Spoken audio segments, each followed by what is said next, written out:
We're going to talk about the state of the economy because that is likely to dominate next year.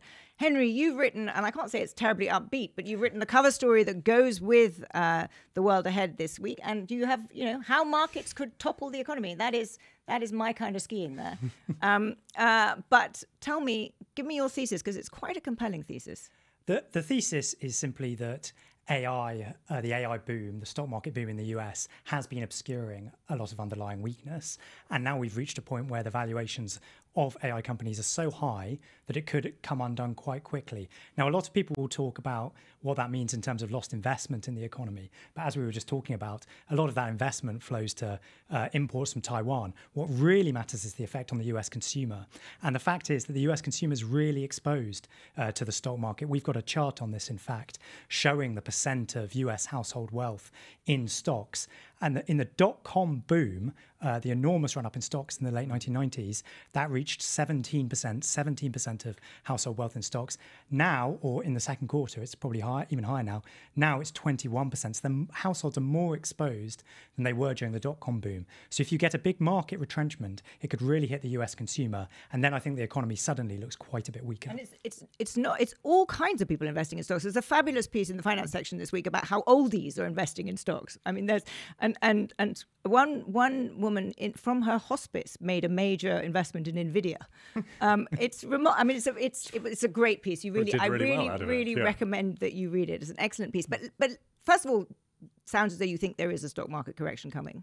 Yes, I mean, I'm fairly bullish on AI as a technology, but it is true that the valuations have become absolutely extreme.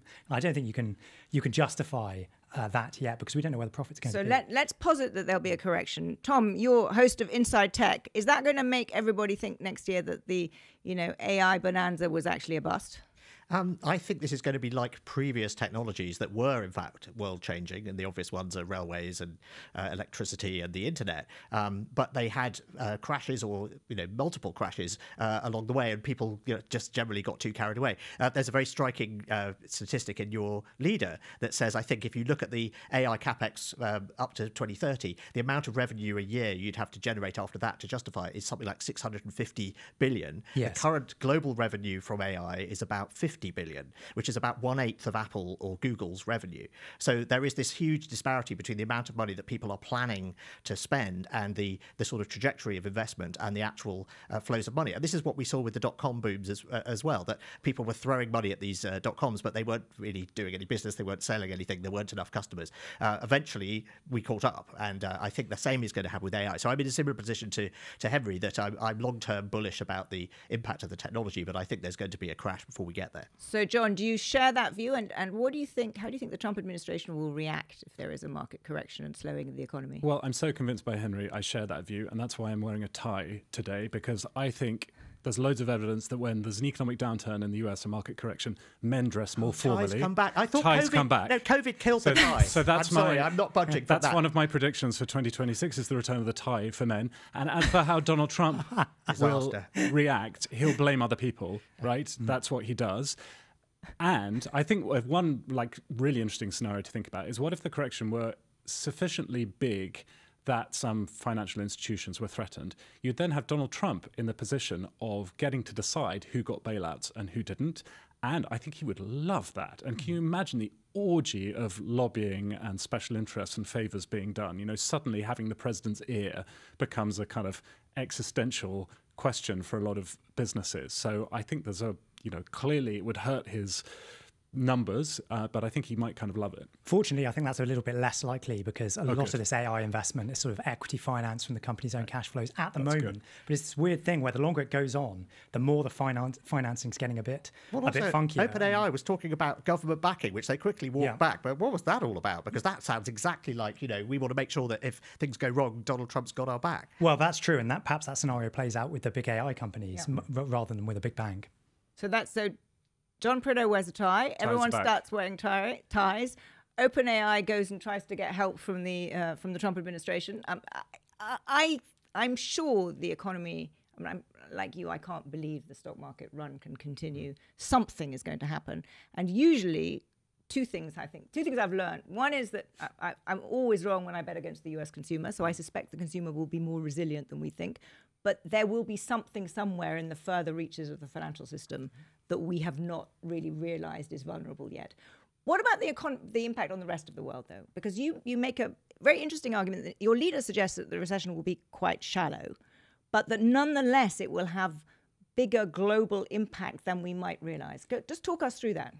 Yes. So if you cast your mind back to April, before the AI boom got into full swing, when it was just tariffs and it was just the institutional changes in the US, the institutional threats, investors were pretty worried about that. And the narrative then was the end of US exceptionalism. So I think that it's quite plausible that you get those kind of concerns resurfacing a bit if the AI stock market boom goes away. So whereas usually in a recession you'd have this flight into the US dollar, well, I'm less convinced that will happen this time because there'll be so many question marks over the US and because the US will definitely be taking a bigger growth downgrade than everyone else. And will that make people at last be less pessimistic about Europe?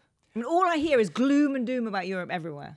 Yeah, maybe a bit. I mean, that did happen a little bit in the spring, but unfortunately, improves the relative position without necessarily improving the absolute position. It's possible to have a weaker America without Europe taking advantage of it. But it will certainly look relatively more attractive. It's got to help with things like foreign investors, attracting talent and so on. And will there, just one last question from you, Tom.